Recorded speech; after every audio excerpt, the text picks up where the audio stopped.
Good evening. I'm Professor Murphy, and welcome to the third Berges lecture for the Fall 2014 series. We have tonight, as I was telling my own students, a first. I've had two speakers from the same company in the past, and these speakers are obviously from the same company, but never had a husband and wife team. So we'll enjoy having Greg and Vera Muzzillo with us. And Greg is the founder of Proforma, an industry distributor, started as in 1978. In the early 80s, it was recognized by Inc. magazine as one of the 500 fastest growing companies in North America. In the late 80s, Proforma introduced a membership program to provide a system that supports distributors in relating their business ownership and independence while sharing sales and marketing resources and a number of other activities as well. Today, Proforma has more than 750 members with over 450 million in sales. And 8 Proforma members were named to the Inc. magazine's 5,000 list of fastest growing companies just this year.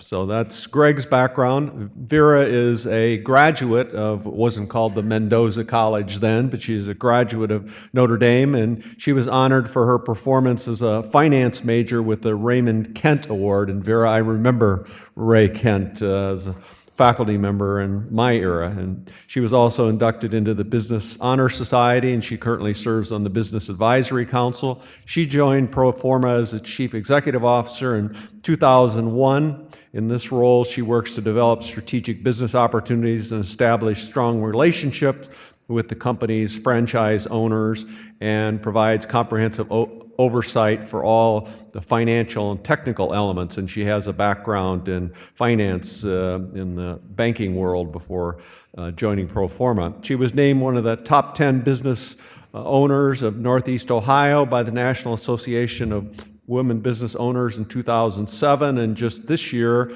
she was named one of the top 24 women in franchising by Franchise Update magazine. Please join me in welcoming Greg and Vera Muzzillo.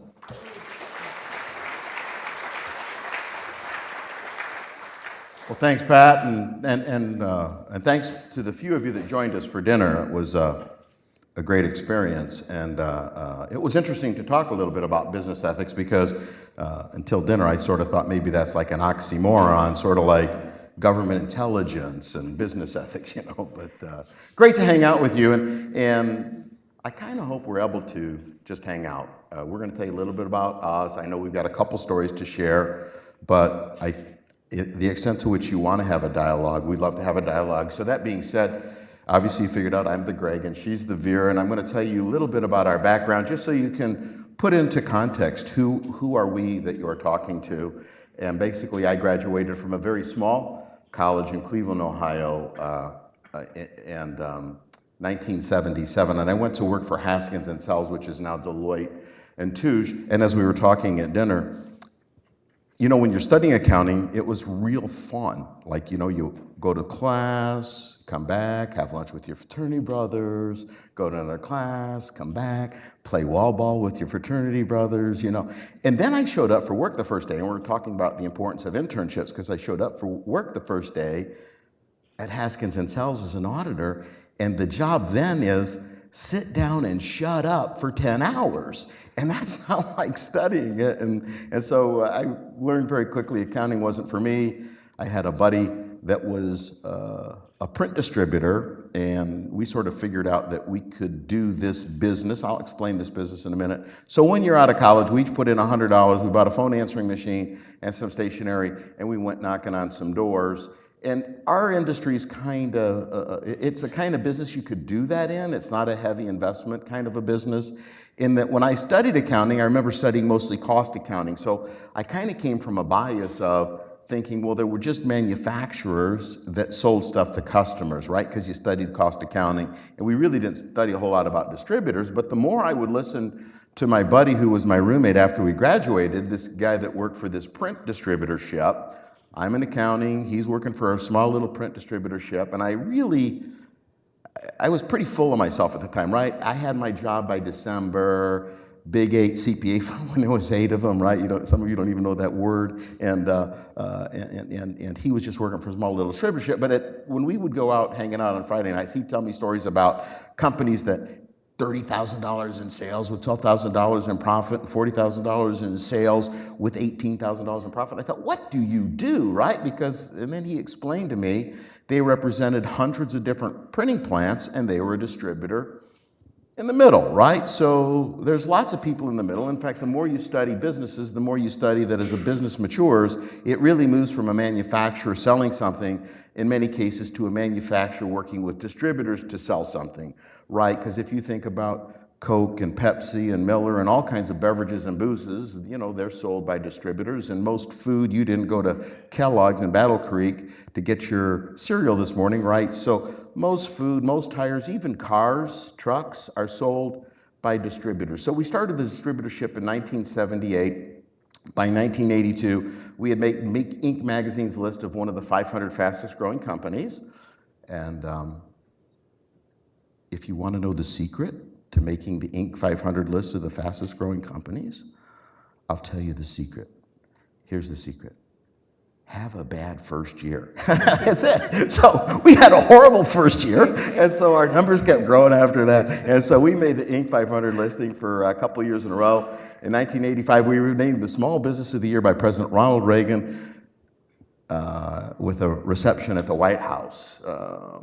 But through all of it, I thought we were making lists, but we weren't making money, and I thought there had to be a better way. And I thought if there was a way probably back in 1985, there were 12,000 independent distributors of printing, 35,000 independent print shops, and another 25,000 independent distributors of promotional products. That's what we sell.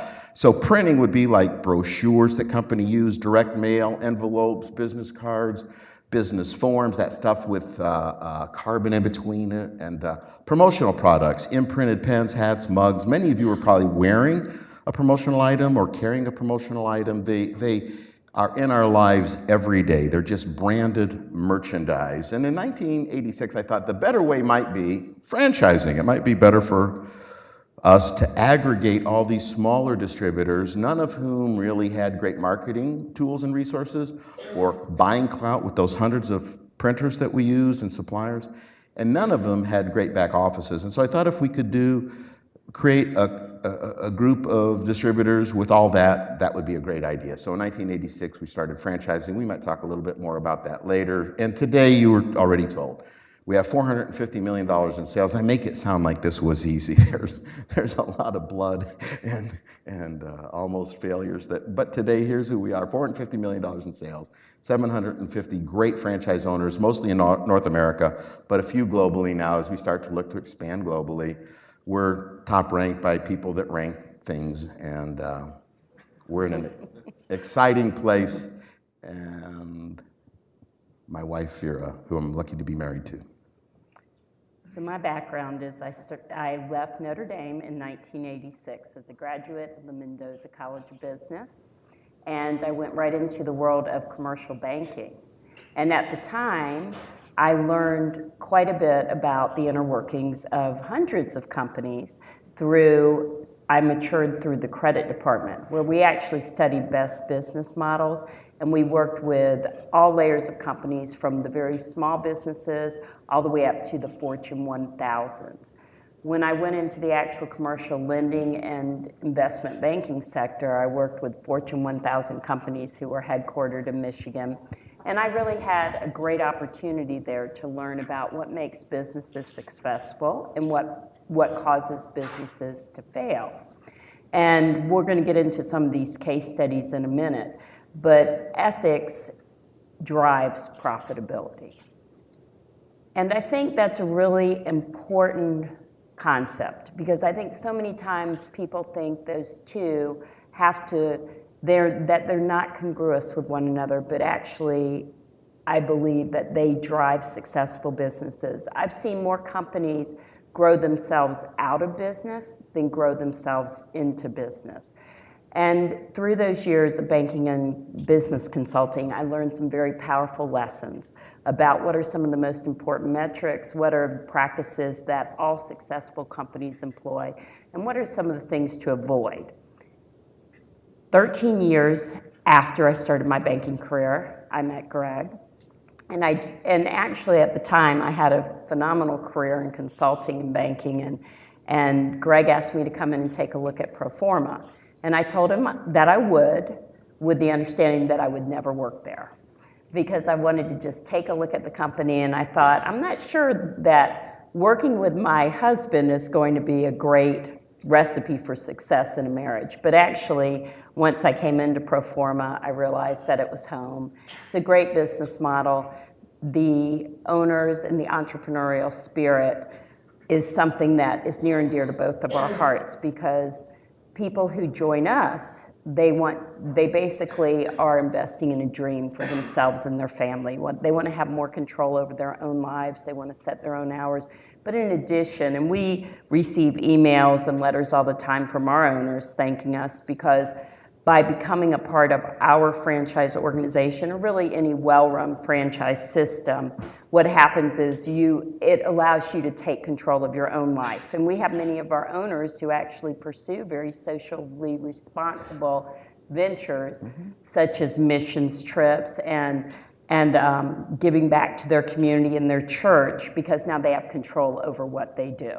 So anyway, after I joined up with Greg and Proforma, it was really such a great synergy. And so I don't know if you want me to kind of tell the story from the minute that I started, or how you want to proceed with this. Okay, so let me tell you a little bit so Greg, as he told you, he started the company. And Greg took the company from zero in sales all the way up to about 40 million. And so when I met Greg, at the time, he asked me to come in and take a look at the company, and I met the new CFO. And he had been there about a year and a half. And the CFO said to me, our banker told us the other day he's going to kick us out. So this was my introduction to Proforma. And he said, I don't know if he's joking. And I said, well, bankers don't really joke about these kinds of things. I'm a banker. That's certainly not something that's a topic of humor in a bank. So anyway, what I found out was that we had a lot of problems within the organization. And many of these problems were what I considered centered around ethics. So we had, as an example, an owner who was out in California, and he had about $4.5 million worth of sales. However, there were a lot of red flags on this particular owner. So even though he was paying us our fees, there were a lot of comments that I was getting back from our vendors, from some of his employees. So we went out to California to meet with this owner. And after I got back from that trip to California, I realized that he was cheating people. He was cheating the vendors. He would pretend that products didn't arrive that did arrive. He would pretend that colors weren't exactly correctly done. And I basically sat down with the CFO and I said, we need to kick him out of Proforma. So the CFO said to me, I'm going to write something down on a piece of paper, and I'm going to tell you why we shouldn't kick him out. And he handed me a piece of paper that said $4.5 million. So I said, well, I'm going to write something on a piece of paper and give it back to you. And I wrote down $35 million, because that $4.5 million was jeopardizing the $35 million that we had. Because if people think that you will compromise your business practices for sales, it actually has the opposite effect. And what he was doing, I'll give you some examples of things he was doing. He was cheating his vendors. We come to find out after we kicked him out that he was actually stealing from his employees' 401ks. So there were a lot of ethical issues that we faced with him. And even though we weren't being harmed by it, I felt like what it was doing to us and our reputation was something that was too damaging to continue on. So we kicked him out. And at the same time, we had, as I mentioned, about 40 million in sales. I had them do And we went through all of our owners. And of the owners we had about 2/3 of them were what I would consider to be red line owners. We had about 120 owners at the time.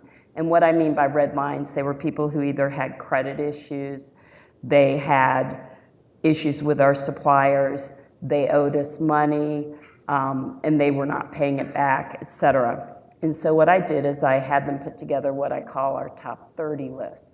Because Proforma had kind of stagnated. We had problems with the bank, we had problems with cash flow. As I mentioned, the bank wanted to kick us out, and that was going to be pretty much it. And so we made this list up. At the same time that this was happening, the bank came back to us and said, you know, you have 60 days to find a new bank. Our sole partner is Fred DeLuca. Fred DeLuca is the founder and owner of Subway. And so basically I went back to the bank with a business plan and I said, here's our business plan. I believe in this business model. Please give us a chance. Give us 2 years to make this work. And so the bank invited us to headquarters. We sat down with the head of their commercial lending department and they said, we'll let you stay, but it'll be under the following criteria. One, somebody has to put in $500,000 into the organization. Two, you have to sign, you and Fred DeLuca and Greg have to sign basically $25 million in guarantees. And three, you have to run the company. So we are just married. It's been 2 months. So this is really testing for rich or for poor. So I said to Greg, okay, we're gonna go and we're gonna sit down with Fred. So, and it's kind of a fascinating case in terms of the whole ethical side of it, because we went up to see Fred in Milford, and his chief legal counsel told him, absolutely don't do this, Fred. He said, you've been invested in this company now for about 10 years. And he said, you've never been paid back anything. And we didn't even know they were having these kinds of problems. Nobody's ever made us aware of this. But the CFO said, you know, I believe that they can do this. He said, I believe that this is a good combination and that they're gonna do what they say they're gonna do. So what basically Fred did was he pulled my credit report. And he interviewed people who knew me, people who had worked with me. And he said, I'm gonna do it. He said, I won't put any more money in, but he said, I'll sign the guarantee as long as y'all run the company. He said, because I believe in you, and I believe what you're saying is true. And at the same time, I took all of these owners that were on our list, and I went around the country and I kicked a lot of people out of Proforma. For many reasons. Some of them were cheating vendors. Some of them were cheating the system. Some of them when we did a background check, we found out that there were things that they had done that weren't in line with what I believe are ethical business practices. So we actually kicked out probably about 17 of our owners, 10%, 15%. Of the owners that we had. And as a result of all that, Proforma exploded. We went from 40 million in sales, 120 owners, and that's how we started to grow. Because now all of a sudden people knew that we stood for something. And what we did is at the same time we implemented credit checks, we implemented background checks, we implemented criminal checks. Prior to that, we would pretty much let anyone join Proforma. If you had the money, you could join. After that, that all changed. And in fact, now we turn down 2.5 potential new owners for every owner we let in. And all of a sudden, we went from selling 10, 20, 30 franchises a year to selling 80, 90, 100, 110, 120 franchises a year. And at the same time, everything we said that we were going to do, we did. We managed internally our employees. We sat down, we came up with processes, policies, procedures, and we followed all of those things. And it changed who we were. And we went, over the course of time, we went from not even being ranked in our industry size-wise to being the #1 in our industry. So it was some of those ethical decisions that we weren't willing to compromise our values for sales and for dollars. We had a potential $6 million candidate who we did not let in because when we did a criminal check on him, he had a felony on his record. So we didn't want him. Well, I sort of wanted him. I'm the front door, she's the back door. And in fact, our competition picked him up that same day. We had an owner who was part of us who left us because he got a better offer to actually become CEO of another company in our industry. And he had only been with us about a year. And that company imploded that he joined. And it was very interesting because everybody in the industry, he sold about $7.5 million. And everyone in the industry wanted him. Everyone came back. Everybody courted him. He has Coca-Cola. He's very high profile. And he could have gone and joined anyone. And he had much better financial deals that were offered to him. And he said, I only want to go back to y'all. He said, because you tell me what I need to hear, not what I want to hear. So I wrote down a few concepts of business ethics, and I wanted to share a few stories with y'all before we open this up to Q&A. So, number one, I think it's very important that you do what you say, and that people truly believe that your word is your bond. And some of the most successful business people that I have seen are people who do what they say. And they don't need a 100-page legal document to force them to do what is right. They just do it. An example of that would be Fred DeLuca. Fred DeLuca, who started Subway, he was actually lent money by $1,000 by a family friend.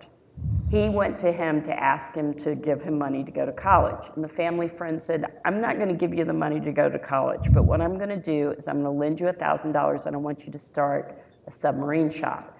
And you never have to pay me back. All that you have to do is we'll be partners and split the profits 50-50 for life.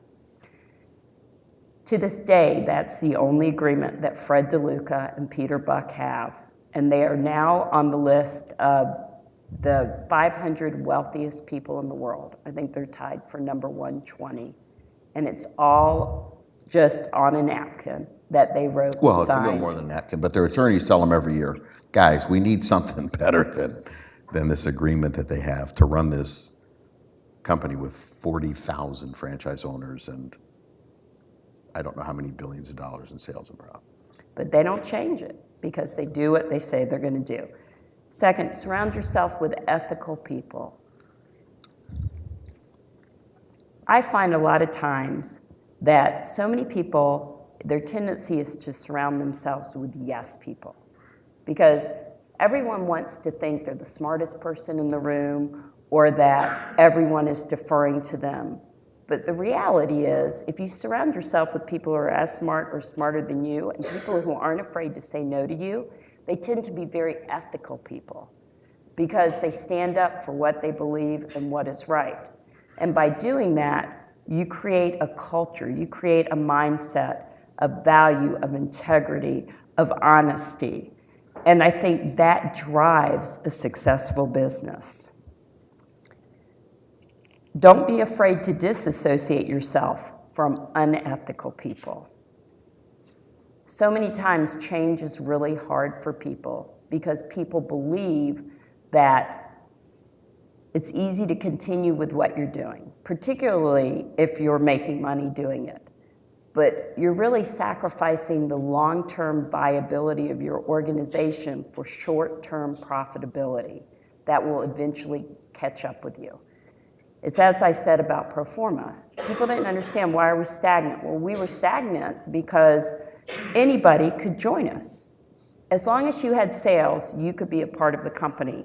And as a result of that, that reputation defined who we were in our industry. And by changing that thought process, all of these incredibly good, wonderful people who had hesitated to come be a part of us now understood that we were a company of integrity and values, and they want to be a part of that. Good people gravitate towards good people. Listen to your instincts. Too many times, things that are either appear to be too good to be true are too good to be true. In addition, we get those feelings inside ourselves. All of you are very smart, very accomplished people, or you would not be sitting in this room. I'm convinced of that. Notre Dame brings in and breeds the very best. And follow those instincts, because when you have a sense that something isn't right, 9 times out of 10, that's correct. I'll give you an example of that. My husband and I, our children went to a parochial school in Detroit, Michigan. And there was a parent who kept calling Greg, who wanted to go out with Greg and meet with him. And I just always had an instinct about him that there was something that wasn't quite right. And it was watch who the whole person is. And what I mean by that is someone who doesn't do what they say they're going to do, someone who takes shortcuts, someone who exhibits unethical behavior across many facets of their lives. When you see those things, those are red flags, and follow those instincts. And I said to Greg, I'm not comfortable with your going out with him. I just have a sense that something's not right, and I really need you to back away from that. And so Greg did not go out with him, and within 2 years, he was indicted on multiple charges, and he's now serving a 10-year prison sentence for racketeering.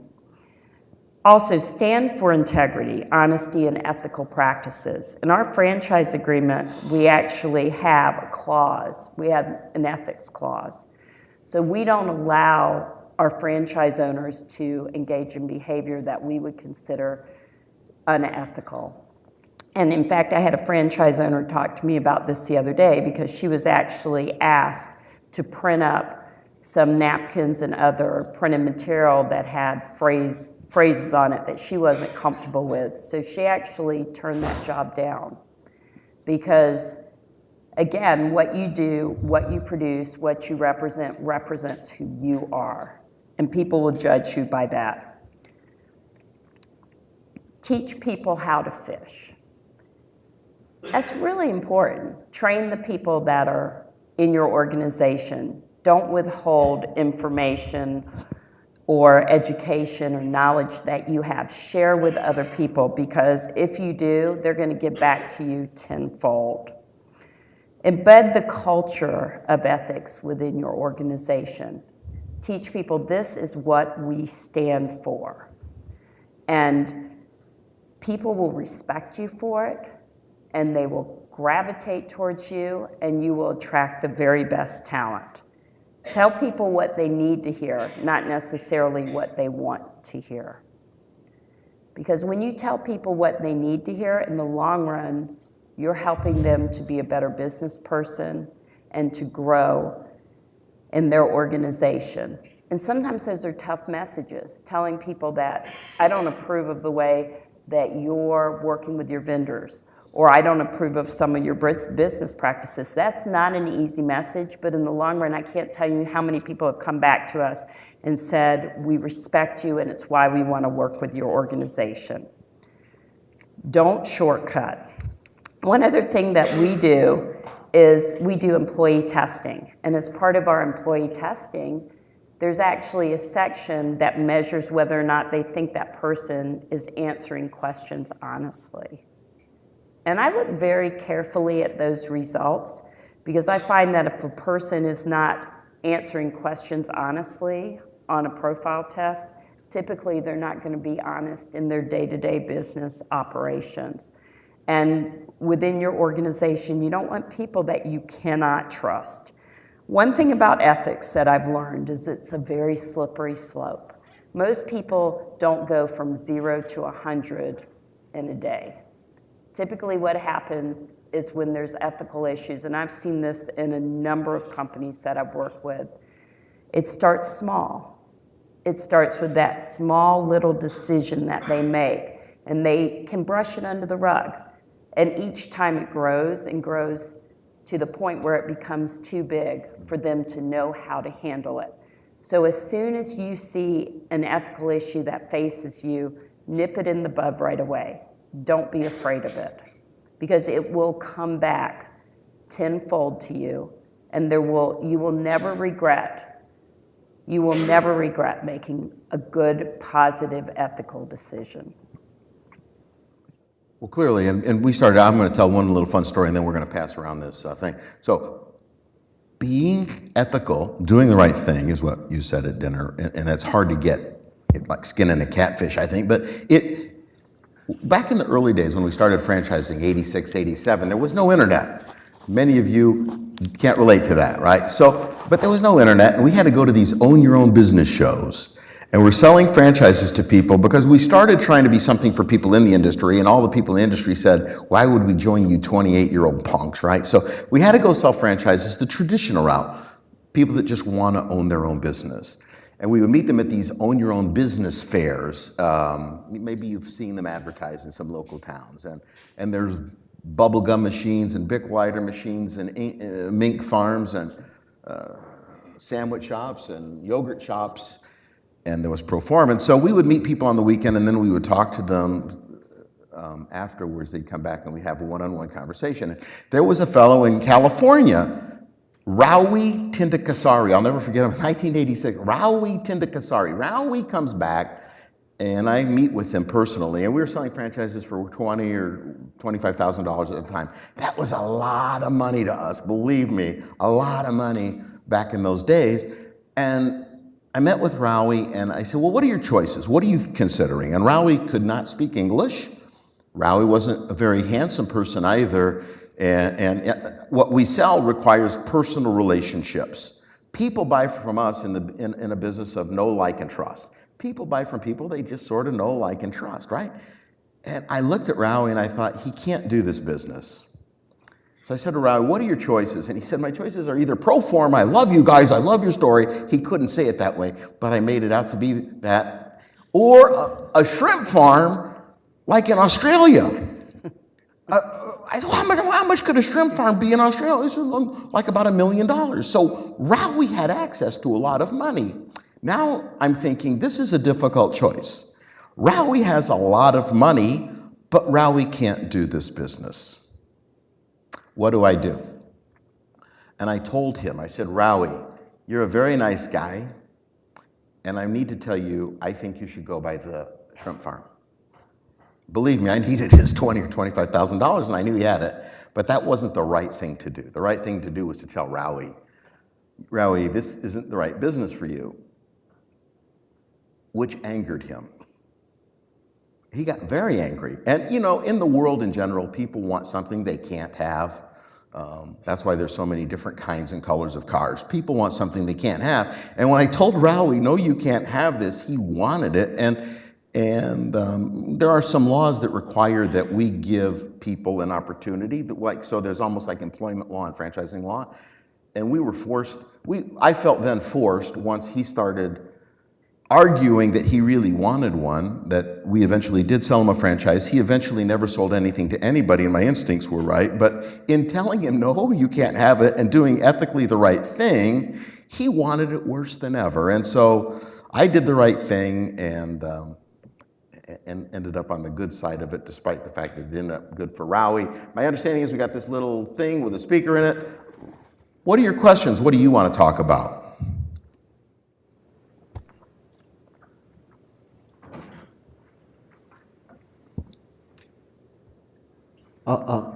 Thank you for having time for us. I want to ask you a question.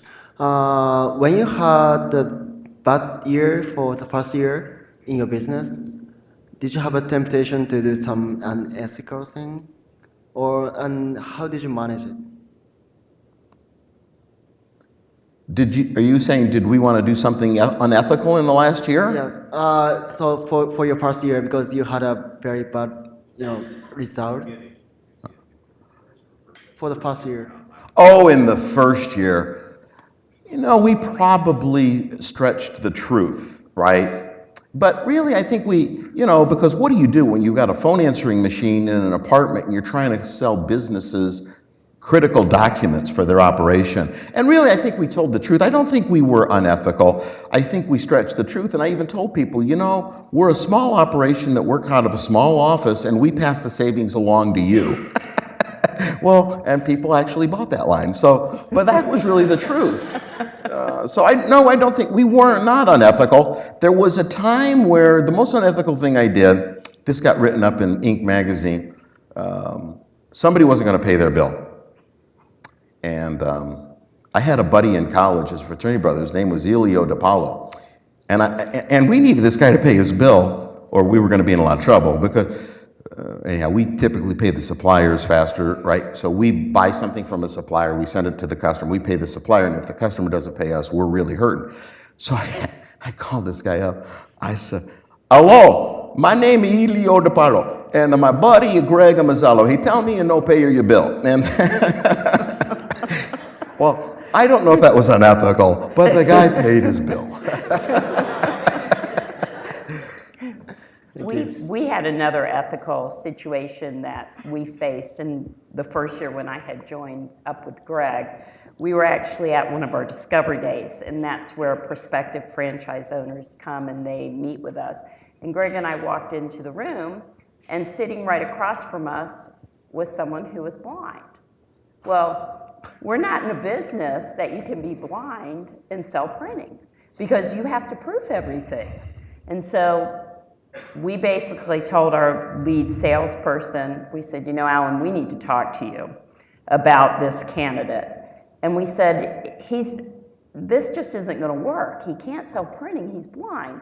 And our lead sales candidate, or lead salesman said, but he can take his dog downtown. And he was really trying to press us to let the blind guy sell printing, and we finally did draw the line. So we had a few, and we needed the money. We needed the money, but we weren't going to compromise our ethics to take advantage of someone who, just because they can pay us, we know is not going to be successful. Want to throw that thing around? No. So I'm curious, when you guys were kind of making that big change and you just got the funding from the bank, was there a lot of pushback from people within your organization when you started laying off or letting go of franchisees instead of trying to pick up more? And what did you do to have to deal with people within the organization? Yes, and that's such a great question because there was tremendous pushback.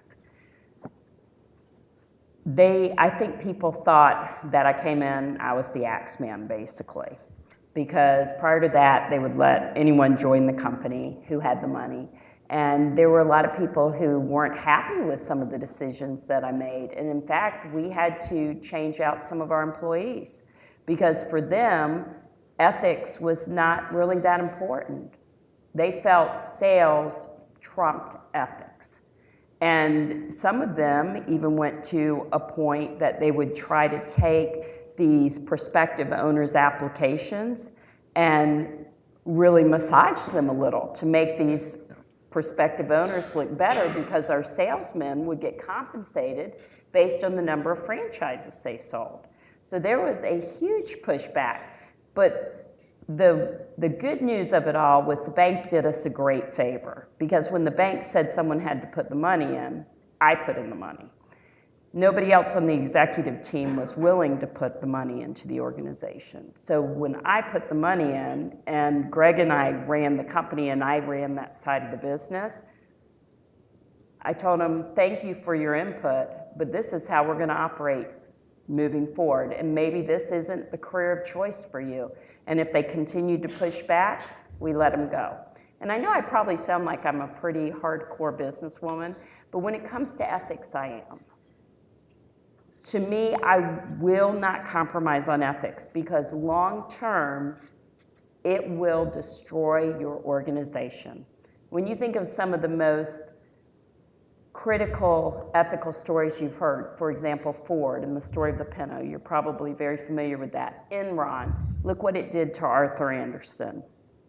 When you start to compromise those things, it might feel good in the short run, but it will it will implode you in the long run. And that's what I told people. And I said, so you either can be part of this solution and be constructive and positive, or if you're going to buck the system, go join one of our competitors who has a less ethical viewpoint.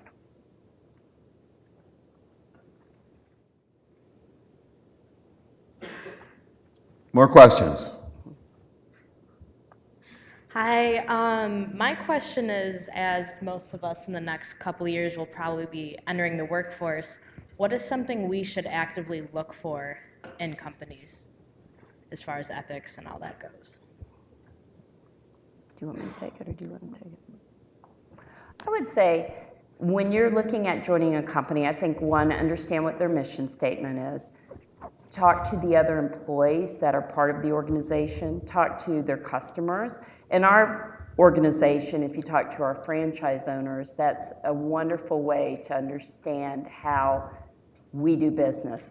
In addition, see if that company's won any awards. For example, Proforma, we were named one of the top 10 employers in our industry out of 40,000 businesses. And that was based on an independent survey that the leaders of our industry run. And so if you see that they've been awarded certain things, if you understand their mantras, read their employee handbooks, the rules. It will tell you a lot about a company and the way they think if you understand what their policies and procedures are. And I would say also to really, when you're interviewing with a company, I would ask some of those questions. I would ask questions like, what does this company do to ensure that it has ethical standards and practices? What are some of real life examples that the company has that would demonstrate to you that they stand behind what they believe and they're a company of integrity and honesty and they deal honorably with all of their constituents? And the internet will tell you a lot too. You know, you can go to Indeed.com, you can go to glassceiling.com. You can look up their litigation history. Litigation history will tell you a lot about the ethics of a company. And don't believe everything you read at Indeed.com or glassceiling.com or those sites that employees can go on and rip up a company, because usually the people that do that are the people that needed to be let go anyhow. But if there's a little bit of that, it's probably a well-run company. But if there's too much of that, it might be a warning sign. So when you started emphasizing ethics, how did that affect your competitors? Did they eventually start emphasizing ethics as well? Excuse me, I didn't understand that. Did your competitors also start to emphasize ethics after you initiated it? I would say not really. There were many of our competitors, people we turned down that very day were picked up by our competition. And every time they picked up someone we turned down, I told Greg, that's a good day for us. Yeah. Because we knew it was going to come back around. And I can't tell you how many times we let an owner go. We would see our competition pick them up. And within 3 or 4 years, something would come out. That company would either have a bad experience with that individual would all of a sudden be looking for a new organization, or we'd hear something through the network, through our vendors. So I think, I believe Notre Dame, and maybe this isn't the case as much anymore, but I know when I graduated from Notre Dame, we were the only major business school I was aware of that taught ethics in business, much less made it a required class. My colleagues at the bank were shocked that I had to take a class called Ethics in Business. They had never even heard of this. So I do think our generation, that it's not as prevalent to really care as passionately about ethics in business. So many of our competitors, I don't believe that that's as much of a mantra for them. Exactly. Since Enron, a number of businesses have picked up. Okay. We are viewed, and Catholic schools are viewed as being at the forefront. Sure. Any more questions, Vera? Those of you that are thinking about starting a business, here's a very successful entrepreneur right in the room. So, yeah, it's an art. Okay. Thank you for a very inspiring lecture. So, for cost-cutting purposes, did you have to ever lay off employees? And do you think, like we hear a lot about companies laying off their employees for improving the bottom line and for, increasing the profits of the shareholders? What are your thoughts on that?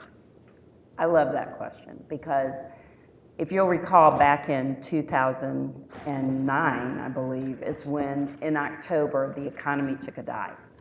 And at that time, most companies either laid off part of their workforce to preserve the profitability for the shareholders, or they actually cut back salaries. Probably many of you know people whose salaries were cut back or their hours were cut back to account for the economic crisis. We were the only major employer in our industry who did not lay one person off and did not cut a single salary. We didn't cut salaries, we didn't cut benefits, and you're probably wondering, well, how did they do that? How we did it was we took the impact. So we, the shareholders, said, we're going to invest in our employees and we're not going to be as profitable for this year or two, but in the long run, it's going to pay off for us. And as a result, our employee retention stayed much higher than our competitors of the employees that they kept. And it also allowed us, because our company is a little bit counter-cyclical in the sense that people, when they face an economic crisis, they're willing to make a change. And so at that time, distributors who were in the industry who had been independent decided that maybe they were ready to join someone.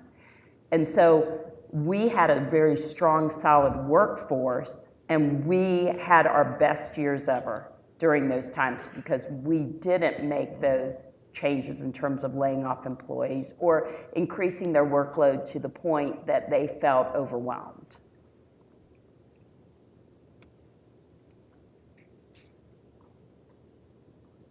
Other than not compromising your ethics, what are bits of advice for, I'm sure we have some budding entrepreneurs here who'd like to say 30 years from now, they started a company that's very successful, your advice to them. How many of you think you do want to own your own business someday? So see, there's Quite a never lot. afraid to ask the question. So what do you tell them, Greg? Well, there's a couple roads you can go down, and you're smart. You're at a very good school, a great school. There's two roads. One is bootstrapping. I bootstrapped, right? And it's all I knew. Put in a little bit of my own money, and we were undercapitalized for a very long time and overachieving against the capital that we had. And it's a hard way to go. And then, of course, the other way is to raise a whole lot of money from people. And right now, there's a whole lot more money chasing not enough deals. And so that's the other way you go, is to be capitalized. But you know what? I did learn that even very smart people can get really ripped off. And it's an unbelievable world. So when I was out doing these Own Your Own Business shows, some of the best salespeople in the world were there.